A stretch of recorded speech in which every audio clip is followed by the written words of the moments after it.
Hello बच्चों, let's read this question. The question says state true और false.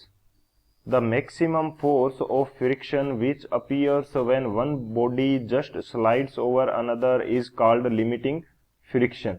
तो इस क्वेश्चन के अंदर हमें क्या बोल रखा है कि हमें ट्रू या फॉल्स बताना है, और स्टेटमेंट हमारे पास है कि जो मैक्सिमम वैल्यू होती है फ्रिक्शन फोर्स की जब हमारे पास एक बॉडी दूसरी के ऊपर जस्ट स्लाइड करती है तो उसको क्या बोलते हैं, लिमिटिंग फ्रिक्शन बोलते हैं. तो बात करते हैं हम लोग की कंसेप्ट की यदि बात की जाए इस क्वेश्चन के लिए की कंसेप्ट, तो क्या की कंसेप्ट यूज होगा.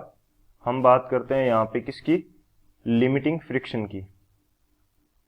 हम बात कर रहे हैं लिमिटिंग फ्रिक्शन की. तो लिमिटिंग फ्रिक्शन बेसिकली क्या होता है हमारे पास.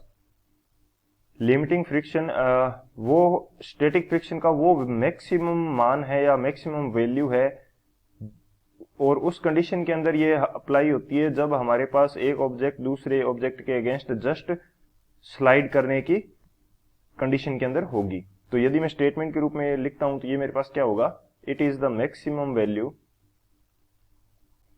It is the maximum value of static friction, maximum value of static friction when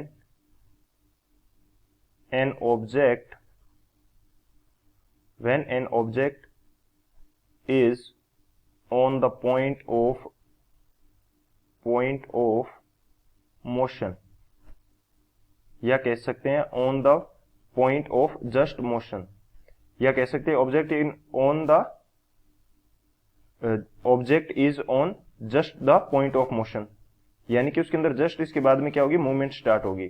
point of just motion बोल सकते हैं इसको हम, पर्टिकुलरली जस्ट मोशन. सो ये हमारे पास क्या होता है, लिमिटिंग फ्रिक्शन होता है.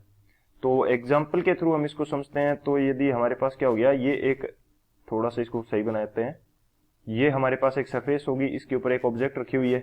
अब यदि मैं इसके ऊपर एक्सटर्नल फोर्स अप्लाई कर देता हूं कुछ इस प्रकार से, तो इसकी मूवमेंट को रोकने के लिए हमारे पास पीछे की डायरेक्शन के अंदर क्या अप्लाई हो जाता है, फ्रिक्शन फोर्स अप्लाई हो जाता है.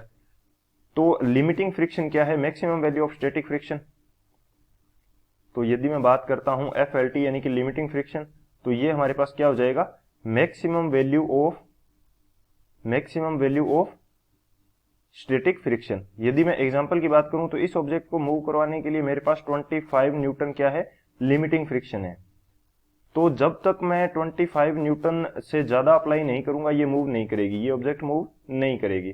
जैसे ही मैं क्या करता हूं, एक्सटर्नल फोर्स जो है वो मैं ज्यादा अप्लाई कर दूंगा, किससे, 25 न्यूटन से, तो उसके बाद में क्या हो जाएगा, मोशन स्टार्ट हो जाएगा. और यदि हमारे पास एक्सटर्नल फोर्स जो है वो कम है, किससे, या कह सकते हैं कि इक्वल है किसके, 25 न्यूटन, तो यहाँ पे कोई भी मोशन नहीं होगी, लेकिन ऑब्जेक्ट जो है वो उस पॉइंट के ऊपर होगी जहां से मोशन होगी. इसके बाद में यदि हम एक्सटर्नल फोर्स को बढ़ाते हैं तो वहां से क्या होगा, मोशन स्टार्ट होगी. सो लिमिटिंग फ्रिक्शन क्या होता है, मैक्सिमम वैल्यू होती है फ्रिक्शन फोर्स की, और कब अपीयर होगी, जब एक बॉडी दूसरी बॉडी के अगेंस्ट क्या करती है, स्लाइड करने की कंडीशन के अंदर होती है. सो ये हमारा मेन की कंसेप्ट होगा. इस की कंसेप्ट के अकॉर्डिंग सोल्व करते हैं इस क्वेश्चन को. सॉल्यूशन की यदि बात की जाए तो सॉल्यूशन हमारे पास क्या हो जाएगा, बेसिकली हमने की कंसेप्ट के अंदर डिस्कस कर लिया कि लिमिटिंग फ्रिक्शन क्या है. तो लिमिटिंग फ्रिक्शन वही होता है जो मैक्सिमम वैल्यू है स्टैटिक फ्रिक्शन की, और इसके बाद में लिमिटिंग फ्रिक्शन के जस्ट बाद में यदि हम एक्सटर्नल फोर्स से ज्यादा इंक्रीज कर देते हैं तो हमारे पास मोशन क्या हो जाएगी, स्टार्ट हो जाएगी. सो ये स्टेटमेंट जो है हमारे पास क्या है, ट्रू है. स्टेटमेंट क्या है, स्टेटमेंट हमारे पास है true. So this is the final answer. I hope you understood it well. Best of luck. Thank you.